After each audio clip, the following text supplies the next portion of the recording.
Imagine spending several years writing your PhD dissertation, publishing it in one of the top 5 journals in the world, and then discovering that 3/4 of the data in your dataset were duplicates. Not 3/4 of a percentage point, but 75% of all your data is duplicate data, meaning that your dataset is 4 times larger than it should be. So, in the case of the paper that we're looking at today, the dataset was supposed to only have 1,146 lines of data, but in reality, when we look at the data, it has 4,770 lines, and nobody ever noticed. I actually have a hard time believing that this case is intentional fraud because it's such a dumb mistake that if you're trying to deceive people and actively commit fraud, there's no way you would just quadruple the size of your dataset and expect nobody to notice. So, how does a dataset accidentally become 4 times larger than it should be? And how does nobody notice this during years of research, peer review, and publication at the best journal in the world, or one of the top 5 best journals in the world? This is the story of duplicate data at the University of Chicago School of Public Policy.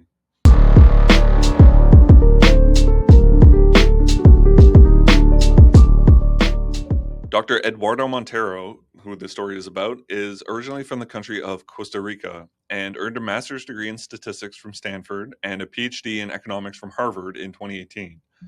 In 2022, he published a solo authored paper in the Journal of Political Economy, which is, yes, one of the best journals in the world, and a single publication there is a golden ticket to tenure in most good schools.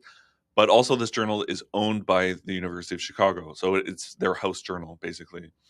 And the title of his paper was Cooperative Property Rights and Development Evidence from Land Reform in El Salvador. And what this paper studied was a 1980 land reform in El Salvador that converted agricultural estates, which were privately owned, into worker owned cooperatives. So, what Montero did was examine whether those new cooperatives affected what farms produced, how productive they were, and how that income was distributed among workers.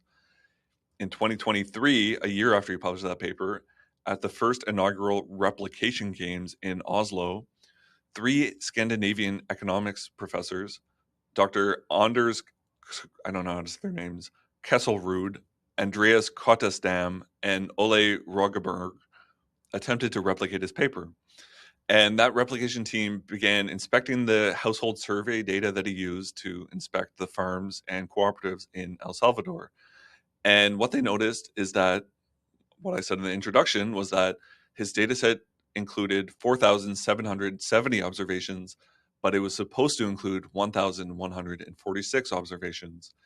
And hilariously, this duplicate data was not discovered through like some exotic statistical test or a sophisticated forensic algorithm.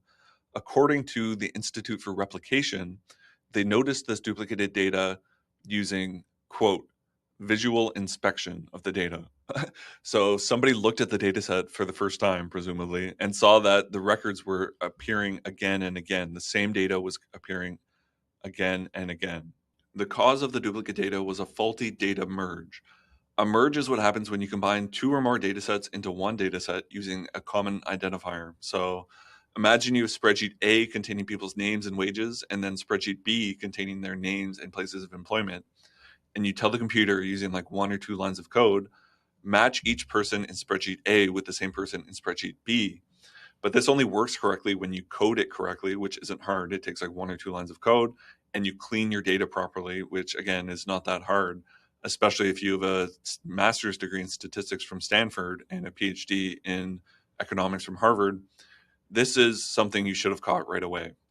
And to be clear, data merges happen incorrectly a lot. Like anybody who's ever worked with data has merged their data incorrectly. So that's not really the embarrassing part. The embarrassing part is that this went through multiple rounds of peer review. He presented this paper in multiple seminars. He went through multiple drafts of this paper and he published it in the best journal in the world. And nobody even noticed. He didn't even notice his own data, which he should have been immersed in. And he should have been able to tell right away that it was completely wrong. And so his results were completely wrong.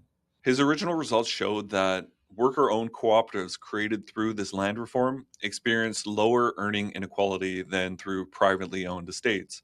In other words, socialism or communism could lead to lower earning inequality.